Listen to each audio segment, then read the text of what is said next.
reactions. I think the main thing that I hear today and always is people say, "We're so sad it's over." And I always say, "How do you think I feel?" Now you got to get a job. Yeah, exactly. They still have a job. Anna and I went away for a vacation for the first time for many, many years properly, where we just walked away from everything. And this is truthfully the first time that I've seen Kristin and Tara since. I haven't seen the show because HBO Go doesn't work abroad, and I'm working on that. And so it's really interesting to see what people have to say, because it's been kind of odd being sort of divorced from it for these last couple of months. How about you, Tara? Yeah, I mean, I've gotten a lot of congratulations that I finally got to get, that Ginger got laid. I honestly wasn't that surprised, but the fact that fans love it that much thrills me. I'm surprised that Eric held out that long. Amen. One of my favorite scenes, by the way. So Stephen, you're sporting a new beard. What's going on there? Yeah. When I had to, I'm doing a job, and so I started growing this thing and didn't quite realize how old I really am. Yeah, I kind of look 175. I'm going to colour these other bits white, and I'm going to get the vacation job doing Father Christmas in Bloomingdale's or something like that. No, I've been in the desert in Morocco doing a thing about Jesus, and Conan told me this. There were three different biblical jobs happening in the desert, and we were all staying in the same hotel. So at any one point, there was 36 disciples around the pool. There were three different Jesuses. So there was one kind of really happy Jesus, because he was really excited about this job, and it's one of his first jobs. So we called him Bouncy Jesus. And then there was another one taking it really seriously and only eating what Jesus would have eaten, like nuts and fruit. So we called him Mango Jesus. And then there was Skinny Jesus.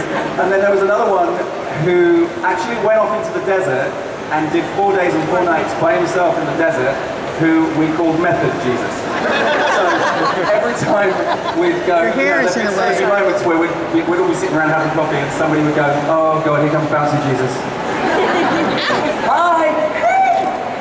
What did you do today?" "I got crucified!" It was so much fun!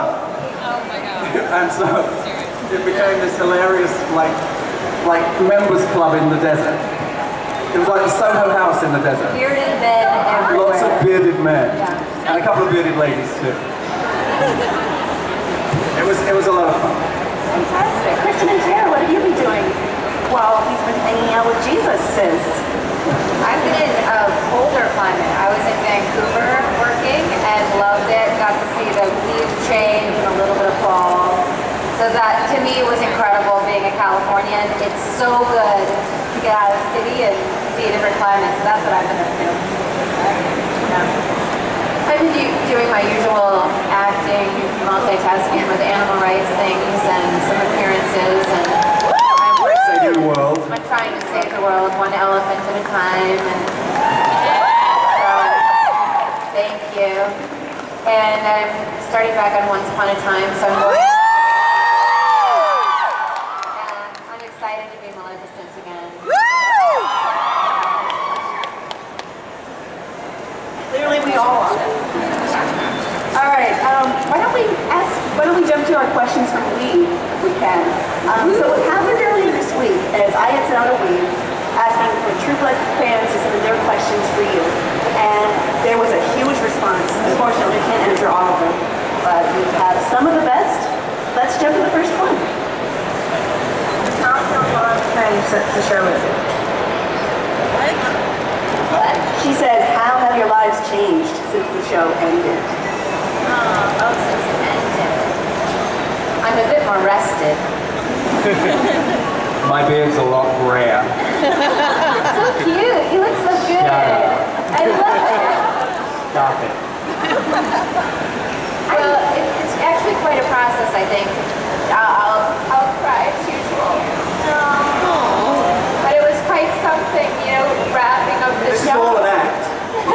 If you think this is real, we have to put up with this every day. Would you like a cup of tea? Oh my God, I love wine. That's so beautiful. Bring me tea. I'm gonna miss you bringing me tea. Like, everything was the last for me, and it just killed me. And then, as time went on, and I got further from the show and seeing everybody, I was able to adjust to the idea. It's taken me a while. It's like one day at a time without crying. Yeah. No. If I actually look at her for long enough, she will start crying. Watch.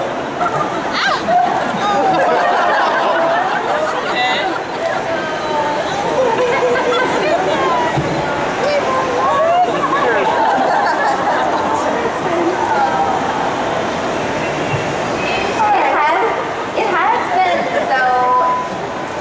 It is a change, an emotional change to kind of get used to not seeing the people that you grow attached to, and it's great. Life moves on, and there are new jobs and new people to meet. But there was something really special about the family that was created on True Blood, and who knows if we'll ever have it again. You know, that particular vibe.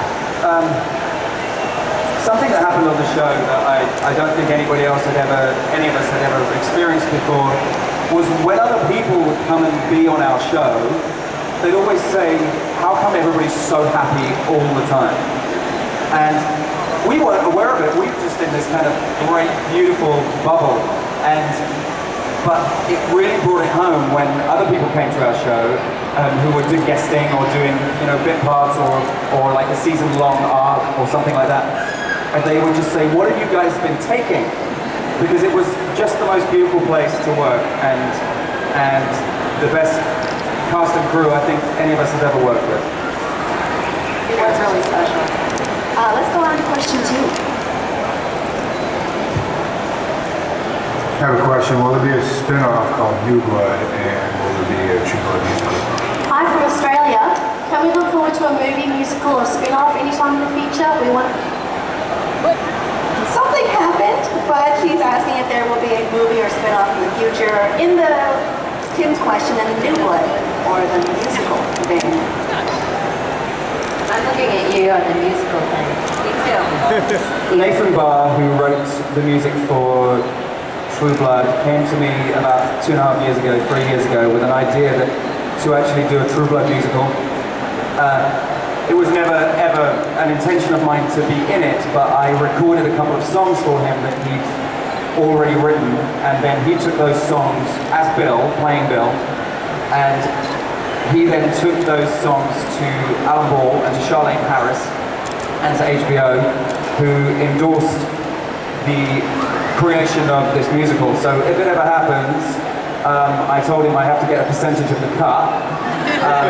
But that's all I really know so far. I know that he is starting to write it, so that's that part of it.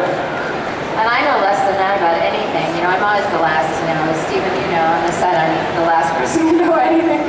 But, you know, if these things did happen, if we did a movie, or they did a movie, I should say, boy, that would be in the works for probably a long time before one day my manager would get a phone call, and I would, you know, do anything to hang out with these people again. And if there's a camera there and they want to film whatever I'm doing with these guys, I'm cool with it. I don't know if there's a plan to do it yet, but I know once upon a time Alan was very excited about the idea of the film. Obviously Alan left after season 5, so that's all we know. I'm not sure that it would ever happen. I don't know. I think the fans need to make it happen. Yeah. I think we all would be so excited to work with each other again that it wouldn't be hard to convince us to do it.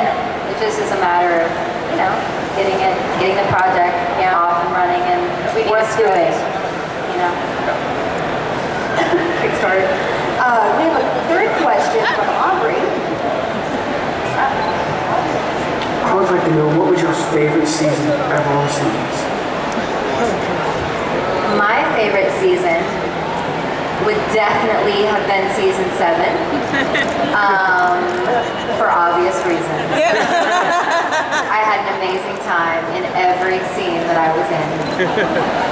Truly, I mean, all joking aside, the flashbacks were incredible. I loved that.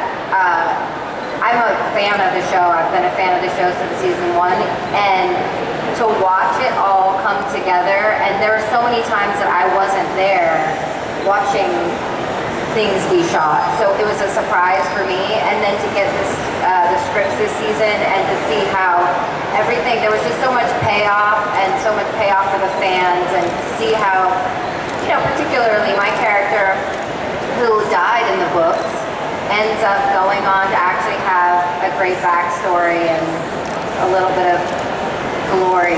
It was pretty wonderful. Did you know when you signed up, did they sign you for more than 1 year in the first year? No, I came on for 1 episode. 1 episode in season 1. Tara came in episode 9 of season 1, and it was in the killing of Long Shadow, and literally we were all in hysterics all day because of her ungodly scream. And the scream was the thing that really endeared you to, or adhered you. That's it. The scream, and then of course I threw up as well. Yes. There was vomit and blood and lots of screaming. I think we all couldn't believe where we were. Right? That's our show in a nutshell. Love at first sight. Okay, so I'm always torn on that question between my face rotting season, because that was when I first got my own storyline. And Stephen and I, one of my favorite scenes of the whole 7 years was with Stephen. And we had such a great day together. And then I also really love season 7. I got to be really vulnerable, really tough. We got some funny stuff. And so I have to just say for 2 seasons. I think it's so hard to pin down. That first season had a magic about it that we were allowed to do this thing. That we were doing this amazing script, and it was so much fun. And I don't think anybody, when they first read the script, realized how funny it was until we saw it back. So we were all having fun anyway, but then we saw this thing come to life, and it was hilarious, as well as being graphic and sexual and violent, and like a parallel universe and a mirror up to society and everything that, you know, made the show great. So every season, but I think 1 just had a kind of special something. It was. This is going to sound crazy. We have less than 5 minutes left of this panel, so we have to move on to the last question, I'm afraid. Just the final question. Hi, I was wondering what inspired you guys to do the PSAs for the Trevor Project. And Kristin, you made me cry.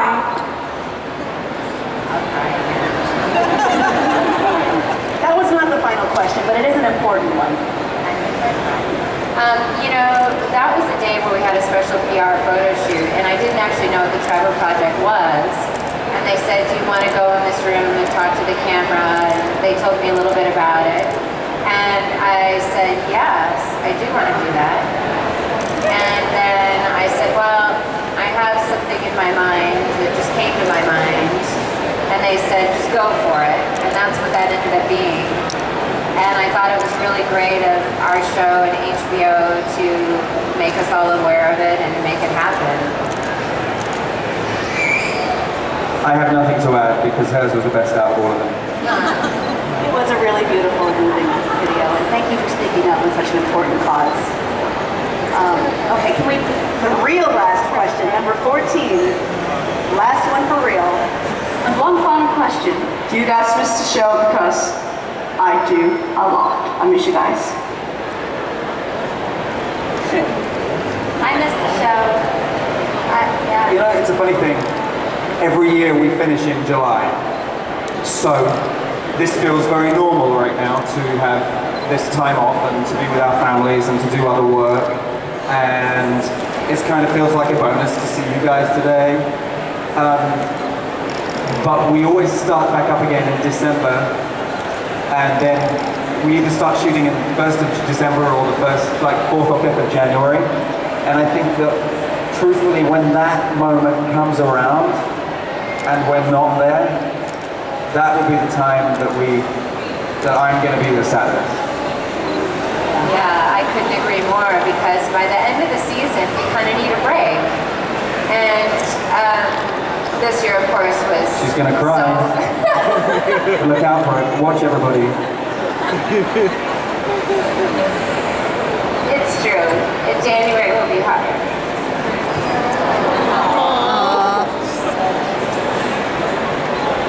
All right. That